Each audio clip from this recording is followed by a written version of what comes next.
आजकल बच्चे बहुत लेट सोते हैं, आधी आधी रात तक पढ़ते हैं, ऐसा नहीं दूसरी चीज़ें कर रहे हैं, लेकिन पढ़ने के लिए भी रात को नहीं पढ़ना चाहिए। Early to bed. बच्चा, आपको स्लोगन पता है ये अर्ली टू बेड? एक मिनट खड़े हो ना।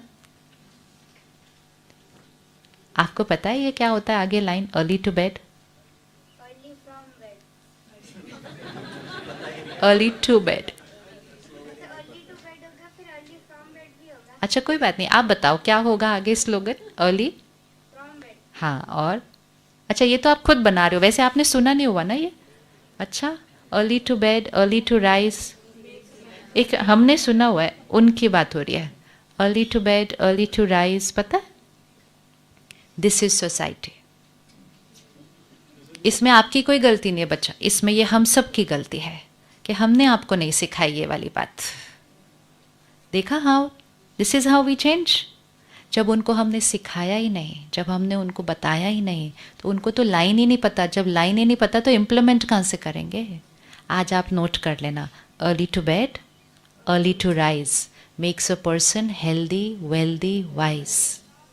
अर्ली टू बेड भी होता है, अर्ली टू राइज भी होता है हमारे घर पे।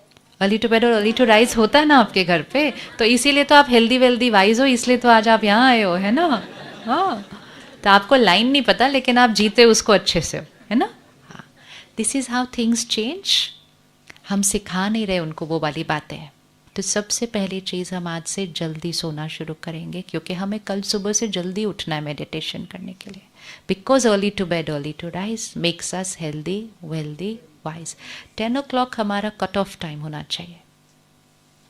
10 to 2 में हाईएस्ट एनर्जाइजिंग होती है सोल पावर की।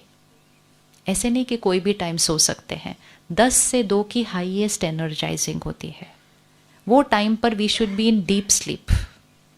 डीप स्लीप, ऐसे नहीं कि हम 12 से 6 सो जाएं, तो हमने 2 घंटे मोस्ट वैल्यूएबल लूज कर दिए। इवन दो हम उतने ही घंटे सो रहे हैं, लेकिन हम राइट टाइमिंग पे नहीं सो रहे हैं। आजकल दुनिया में सिखाते हैं 5 AM लीडरशिप क्लब। हमारे को बचपन से सिखाया गया ब्रह्म मुहूर्त, अमृत वेला, 4 से 5 highest vibration time. Brahma muhurta मतलब the highest muhurta time of the 24 hour cycle. 24 घंटे के अंदर का जो मुहूर्त टाइम है वो 4 से 5 बजे का है। उसमें मेजॉरिटी सोए हुए हैं। वैसे जीवन के सारे इंपॉर्टेंट काम मुहूर्त निकलवा के करते हैं, लेकिन दिन का जो मुहूर्त टाइम है उसमें सोए हुए हैं, तो भाग्य। तो सबसे पहली चीज जो हम सीखते हैं ना मेडिटेशन में, सुबह जल्दी उठना एंड सुबह के टाइम पर मेडिटेशन करना। लेकिन उसके लिए फर्स्ट स्टेप जाना पड़ता है रात को जल्दी सोना। And then you land up sleeping at the highest vibrational time 10 to 2। ये 4 घंटे we should be asleep, not 12 to 6, not 1 to 7 कि कभी भी सो लिए 6 घंटा। इट इज नॉट कभी भी, इट इज सही समय पर, सही विधि से। सही समय पर, सही विधि से। अब 10 बजे तो सोना है, लेकिन उसके लिए 8 बजे हमें अपने काम से डिस्कनेक्ट कर जाना है। Which means no email, no message and no work related phone call, क्योंकि सही सोना है। और लेटते ही डेल्टा स्टेज, डीप स्लीप में जाना है। अगर हम रात को सोने तक मैसेजेस देखते रहे, अपनी ईमेल्स पढ़ते रहे, फ़ोन पर बात करते रहे, मतलब वर्क रिलेटेड काम चलता रहा, तो उसके बाद जब हम सोते हैं तो शरीर सो रहा है, मन को हमने सोचने के लिए काम दे दिया। तो if you want a powerful mind, a rested mind, a peaceful mind, to give very good sleep, for good sleep we have to disconnect from work at least 2 hours before sleeping. ये नियम बनाने पड़ते हैं जीवन के। अब हमें लगेगा लेकिन बाकी सब लोग तो कर रहे हैं, तो फिर उस कर्म का भोगना भी भोग रहे हैं। हम काम कम नहीं करेंगे, हम सिर्फ विधि को बदल रहे हैं। अब वही काम जो आप लेट रात को करते हो, अगर आप अर्ली मॉर्निंग को करेंगे, सारा कुछ चेंज हो जाएगा उसके अंदर। तो हम काम कम नहीं करेंगे, एक्चुअली हम 1 महीने के अंदर देखेंगे कि हम पहले से ज़्यादा काम कर रहे हैं। हमारी एफिशिएंसी बढ़ेगी, घटेगी नहीं। लेकिन टाइमिंग राइट होना चाहिए हर चीज़ का। सो इवनिंग में give a cut off time to yourself कि इसके बाद मैं कोई मैसेज नहीं रिप्लाई करता, कोई ईमेल नहीं आंसर मैं करता, मेरा work time is over. Work time has to finish. जब से हमारे पास टेक्नोलॉजी आई, हमारा वर्क टाइम फिनिश नहीं हो रहा है। पहले लोग एक दूसरे को पूछते थे what are your working hours, अभी नहीं पूछते, क्योंकि जब तक हम सोते नहीं तब तक हम वर्किंग मोड में चल रहे हैं। That is damaging the mind. थका हुआ मन जो सारा दिन काम करता रहता है, कट ऑफ, अपना टाइमिंग खुद सेट कीजिए, लेकिन डिसकनेक्ट कर दीजिए। बहुत जल्दी बहुतों को सबको पता चल जाएगा आपके आसपास, इसके बाद इनको नहीं फ़ोन करना है unless there is an emergency. तो कट ऑफ टाइम शाम को। फिर कट ऑफ टाइम फ्रॉम बाकी मीडिया। ये नहीं कि चलो काम से डिस्कनेक्ट हो गया तो टीवी के सामने जाके बैठ गए, फिर उस कंटेंट को अपने अंदर कंज्यूम कर लिया। जो कंटेंट हम कंज्यूम करते हैं वो हमारी इमोशनल डाइट है। What we watch, read, listen is who we become. जो हम सुनते, पढ़ते, देखते हैं वो हम बनते हैं। इसीलिए भी बच्चों की इमोशनल स्ट्रेंथ घट रही है, क्योंकि वो कंटेंट जो कंज्यूम कर रहे हैं वो बचपन से वो कंटेंट कंज्यूम कर रहे हैं जो हमने इस एज में जाके कंज्यूम करना शुरू किया। तो अगर घर में जो पेरेंट है वो अपने कंटेंट कंजम्पशन को चेंज करेगा तो उसका डायरेक्ट रिपल इफेक्ट बच्चों के ऊपर आएगा। बोलने से आप उनको रोक नहीं पाएंगे कि ये नहीं देखना, ये नहीं देखना, बंद करो ये। अब बोलने से नहीं होता, कितना बोलेंगे, छुपा के खुद भी देखेंगे आप क्या करेंगे। अब वो वाला ईरा तो चला गया ना कि हम सामने से चेक कर सकते हैं। अब तो हमें एम्पावर करना है ताकि उनका खुद को क्लैरिटी हो कि उनको वो नहीं करना है। You can not check and change any more, you have to inspire and change. Inspire and change. हमारे को कोई फ़ोन करता है तो मम्मी उठा के चेक करती थी किसका फ़ोन है। आप कैसे चेक करेंगे किसका फ़ोन है? So that era is gone. You can check and change them, you have to inspire and they will change themselves. तो उससे तभी होता है जब घर के अंदर वो सात्विक वातावरण आ जाता है, वो प्योरिटी आ जाती है। तो इसलिए कंटेंट कंजम्पशन के साथ बहुत स्ट्रिक्ट हो जाए, बहुत मतलब कि हम क्या सुनते, पढ़ते, देखते हैं वो हम बनते हैं। That is a fact, it is a diet. तो एक नेट पे ऑन किया, देखते ही गए, डिजिटल प्लेटफॉर्म खोला, देखते ही गए। हमने सोचा एंटरटेनमेंट है। फिर हम कहते पूरा दिन इतना थक कर आते हैं तो थोड़ा टाइम तो ये मेरा रिलैक्सेशन का टाइम है। लेकिन वो रिलैक्सेशन मन को रिलैक्स करे, डिप्लीट नहीं कर दे। मन को डिप्लीट नहीं कर दे। कोई भी इस तरह का कंटेंट एक डिप्लीटर है। So what I watch, read, listen is who I become. अब ध्यान से चेक करें क्या सुनना, पढ़ना, देखना है। तो रात को 1 घंटा सोने से पहले हम कोई भी ऐसी चीज़ें सुने, पढ़े, देखेंगे नहीं। This is a meditative lifestyle. फिर रात को सोने से 15 मिनट पहले हम बहुत प्योर कंटेंट कंज्यूम करें। स्पिरिचुअल कंटेंट रात को सोने से पहले लेना चाहिए, कम से कम 10 मिनट लेना चाहिए। तो ऐसी कोई बातें आप सुनेंगे, पढ़ेंगे या देखेंगे 10 मिनट्स के लिए, तो फिर क्या होगा, 10 मिनट्स आपने उसको कंज्यूम किया, लेकिन अगले 6 घंटे जब आप सो रहे हैं तो आपकी नींद में वो जो लास्ट लेयर ऑफ इंफॉर्मेशन है वो आपके माइंड पे भी प्रोसेस होगी और वो ही वाइब्रेशन आपकी बॉडी को भी हीलिंग एनर्जी की तरह जाएगी। अब अगर कोई आप दुनिया की खबरें देख लें सोने से पहले, अब आप सो जाइए क्योंकि थके हुए होते हैं, हमें नींद आ जाती है, लेकिन वो जो लास्ट विजुअल गया, वो जो लास्ट ऑडियो गया, वो चलेगा सारी रात अभी नींद में, यहाँ पे भी और उसकी एनर्जी यहाँ पे भी। तो बहुत सारी बीमारियाँ यहाँ पे इसलिए हो रही हैं बॉडी में क्योंकि यहाँ पर क्या भरा हुआ है।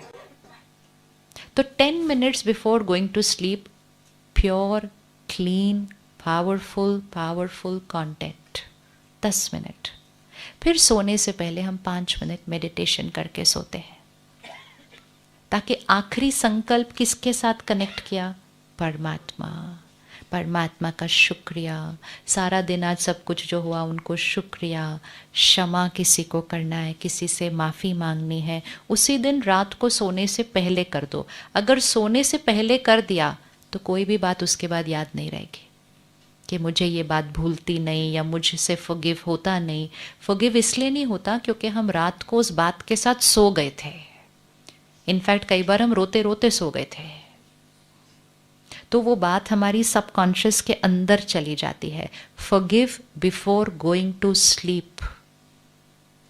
Don't let it go into your subconscious. अभी वो ऊपर लेयर पे है वो बात, आज उन्होंने ऐसा बोल दिया, ये कर दिया, उसी टाइम साफ कर दो सोने से पहले। सो गए तो वो बात ऊपर की लेयर पे नहीं रहती, तब वो 10-10 साल याद रहती है, तब वो भूलती नहीं है। अब अगर कोई बात ऐसी है जो भूलती नहीं है, रोज रात को सोने से पहले उसके लिए एक संकल्प करो। बीत गई, खत्म हुई, past is past, I forgive, I release, I let go. बोलो, ये इंस्ट्रक्शन है माइंड को देनी है। Past is past, it's over, I forgive, I release, I let go. आप रोज बोलो ये रात को सोने से पहले। वो बात आपका मन स्वीकार करके रात को नींद में उस बात को आपके मन चित्त से साफ कर देगा। इंस्ट्रक्शन देनी होती है रात को सोने से पहले मन को, क्योंकि रात को दी हुई इंस्ट्रक्शन और सुबह उठते ही दी हुई इंस्ट्रक्शन सारे इमोशनल हेल्थ को डिसाइड करती है। तो सोने से पहले मेडिटेशन अर्थात परमात्मा की शक्ति भरकर जो संकल्प हमने अपने लिए लेने हैं, मैं शक्तिशाली आत्मा हूँ, आई एम अ पावरफुल बीइंग, मैं निडर हूँ, मैं निर्भय हूँ, मैं देने वाली आत्मा, मुझे किसी से कुछ नहीं चाहिए, आई एम अ गिवर, मेरा शरीर स्वस्थ है। ऐसे 8-10 संकल्प क्रिएट करके सोने से पहले क्रिएट करने हैं। संकल्प से सिद्धि होती है, संकल्प से सिद्धि होती है। तो जो आप चाहते हैं कि आपके जीवन में सिद्ध हो, वो संकल्प सोने से पहले कर लो। तो ये 15 मिनट सोने से पहले अपने लिए रखने हैं। And just before going to sleep, I am a powerful being, I am a happy being, I am an instrument of God, मैं परमात्मा का इंस्ट्रूमेंट हूँ, मेरा घर स्वर्ग है। रोज बोलो, मेरा घर स्वर्ग है। Every day radiate that energy to your house, मेरा घर स्वर्ग है। बोल सकते हैं घर के लिए रोज, मेरा घर स्वर्ग है, बोल सकते हैं एवरी डे। ये ब्लेसिंग होती है, ये संकल्प होता है जो सिद्ध होता जाएगा। तो सोने से पहले कंटेंट और मेडिटेशन करके हम सो गए। सुबह फिर अपने आप नींद अच्छी जल्दी से खुल जाएगी, क्योंकि हम सही विधि से सोए थे, सिर्फ सही टाइम पे नहीं, सही विधि से सोए थे। सुबह उठते ही सबसे पहली थॉट परमात्मा का शुक्रिया। अगर शुक्रिया पहली थॉट में क्रिएट कर दिया तो सुबह सुबह माइंड हाईएस्ट वाइब्रेशन पे ट्यून हो गया, परमात्मा का शुक्रिया। फिर सुबह हम अपने संकल्प फिर से रिपीट करेंगे, फिर हम मेडिटेशन करेंगे सुबह। Highest energy time. अभी तो हम वापस जाने के बाद यहाँ से सेंटर पे जाके मेडिटेशन सीखेंगे और अच्छे से। फिर हम मेडिटेशन करेंगे, फिर हम स्पिरिचुअल स्टडी करेंगे एवरी डे, कम से कम 30 मिनट्स। दिस इज़ न्यूट्रिशन, ये खुराक है। इस खुराक के बिना अब बहुत ज़्यादा चलना ईजी होने वाला नहीं है आने वाले समय में। एक कोविड आया, कोविड तो एक फिजिकल हेल्थ सिचुएशन थी, लेकिन मन पर कितना असर कर गया। वो मन की कोई बात तो थी नहीं उसके अंदर, वो तो फिजिकल चीज़ थी, फिजिकली अपने आप को प्रोटेक्ट करना था, लेकिन इतनों के मन पर प्रभाव डाल गया। चिंता, एंजाइटी, डर, परेशानी। दिस वॉज अ साइन कि अगर मेरे जीवन में कोई लाइफ में बात आती है, does my mind have the power to face that situation. वो चेकिंग करनी है, इसलिए वो पावर को बढ़ाना है। तो सुबह सुबह खुराक ज़रूर देनी है। आप जहाँ जहाँ रहते हैं आपके नज़दीक मेडिटेशन सेंटर है, हर मेडिटेशन सेंटर पर सुबह स्टडी क्लास होती है एवरी सिंगल डे। उस क्लास में जाकर अगर आप बैठेंगे, उस एनवायरनमेंट में जाकर आप बैठेंगे, उस वाइब्रेशन में आप जाकर बैठेंगे, तो आप सिर्फ स्पिरिचुअल स्टडी को कंज्यूम नहीं कर रहे, आप एनर्जाइज होते आ रहे हैं। वो एनर्जी लेकर जब आप घर आएंगे, आपके घर की प्योरिफिकेशन हो जाएगी, क्योंकि आप अपनी वाइब्रेशन चेंज करके आए हैं, उससे फिर वो चेंज हो जाएगी। तो ये सुबह और रात थोड़ा सा ध्यान रख ले अपना, पूरा दिन चेंज हो जाएगा। अन्न सात्विक खाएंगे, अन्न सात्विक खाते हैं सभी, सारे सात्विक खाते। अगर नहीं खाते तो आज सोचना, सोचना चाहिए कि जैसा अन्न वैसा मन होता है, तो अगर मुझे मन सात्विक चाहिए तो मुझे अन्न सात्विक रखना होगा। 3 महीने का एक्सपेरिमेंट करके करना, छोड़ना नहीं आज कुछ भी। 3 महीने के लिए एक्सपेरिमेंट करना कि जो हम खाएंगे पिएंगे वो सात्विक होगा, प्योर होगा, प्योर होगा, अच्छी एनर्जी वाला खाना होगा, किसी के दर्द वाला खाना नहीं होगा। 3 एनर्जीज होती है, 4 एनर्जीज होती है, धन, अन्न, मन और तन। आपकी सबसे पहली एनर्जी कौन सी? धन। हर घर के अंदर आने वाली सबसे पहली एनर्जी धन होती है। उस धन से अन्न खरीदा जाता है। जैसा अन्न वैसा मन होता है, और जैसा मन वैसा तन होता है। अगर धन प्योर नहीं होगा तो भाग्य क्वेश्चन मार्क हो जाएगा। तो धन जो आता है घर के अंदर, खुद का धन जो आप कमाते हैं और जिनको आप असिस्ट करते हैं कि वो अपने धन को कैसे मैनेज करें, उनको राय दीजिए कि कुछ भी छोटी बड़ी गफलत करके आप धन तो बचा लोगे, लेकिन एनर्जी को कैसे बचाओगे? अपने घर आने से एनर्जी को कैसे बचाएंगे? आज समाज की प्रायोरिटी क्या हो गई है? हम कितना कमा रहे हैं, हम कितना कमा रहे हैं से कभी खुशी नहीं आ सकती, उससे सिर्फ सामान आता है। हम कैसे कमा रहे हैं से खुशी आती है घर के अंदर। कैसे कमा रहे हैं? दुआओं के साथ कमा रहे हैं, क्लीन कमा रहे हैं, प्योर कमा रहे हैं। Very important. तो pure money, then pure food, ये फर्स्ट 2 स्टेप्स चाहिए for a pure and peaceful mind and a healthy body. धन, अन्न, मन और तन।